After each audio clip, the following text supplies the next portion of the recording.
Hi, I'm Nurse Julie. Thanks for tuning in to Hospice Real Talk. We're going to share some tips with each other on death and dying. Each week, I will post a topic or two and invite you to share in the comment section below what your experiences have been, good or bad. Hopefully, we can learn a little something from each other. So here we go with topic number 4.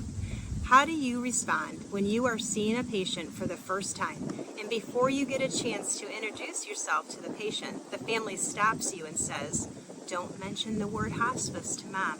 She thinks you're just a regular nurse." Or they ask you to take your name badge off because dad will be able to read the word hospice, and then he will know he's dying. Here's a few things that I say. First off, I am not going to lie. I will, however, introduce myself as a nurse, and if they ask what kind, I will say hospice nurse. If I happen to be working in a hospice unit, I will not bring it up to the patient, but if the patient directly asks me where he or she is, I will say you're at the hospice house or you're at an inpatient unit. In all of my years of hospice nursing, I have never had a patient be upset with me by saying this. And as far as the family goes, it's all about making them understand. So I might say something like this. When you were 5 years old, you knew you had a bellyache. When you were 18, you knew you had a cold. When you were 30, you knew when your sugar was dropping and you would get sweaty and angry. And when you were 50, you knew when you got out of breath after a flight of stairs. And you didn't used to be like that. Your mom is how old? And I wait and I listen for them to answer. Then I say, she knows she's sick. She knows she's tired. And she knows that she's at the end of her life.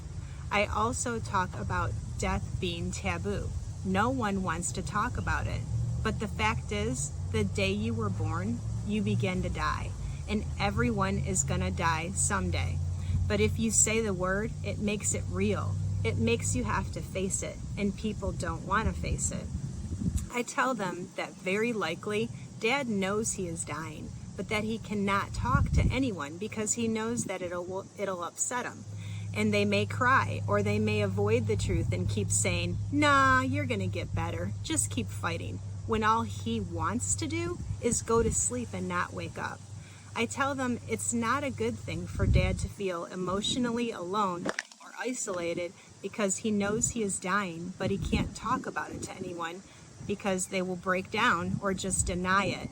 And what Dad really needs is just one person to lean on at that time to say, "Hey, I know you're dying, you know you're dying, and yeah, it sucks. It's not what we wanted, but it's happening, and we can't stop it, but we can talk about it, and we can deal with what lies ahead together."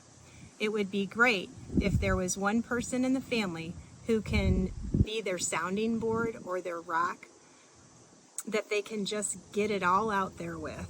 If there isn't someone in the family that can bring up this tough conversation with Dad, I offer to do it myself or someone else on the hospice team like the chaplain or the social worker, because we don't want Dad feeling alone in the room by himself just because someone else doesn't want to talk about it. When I say this, using the right tone, I usually find that at least one family member will step up and say, "I can do that." The person will talk with Dad and tell him it's okay. It really can open the door up for people to start talking and not letting the unstoppable death be the elephant in the room. They usually talk, and then you can feel the weight lifted off both of the patient and the family's shoulders. It's all about communication. So get on their level. Talk real. Now it's your turn. Comment below with how you would respond if you were in a similar situation. Don't forget the thumbs up button and the subscribe button so you don't miss a thing. And be sure to visit me at hospicerealtalk.com for some more cool things.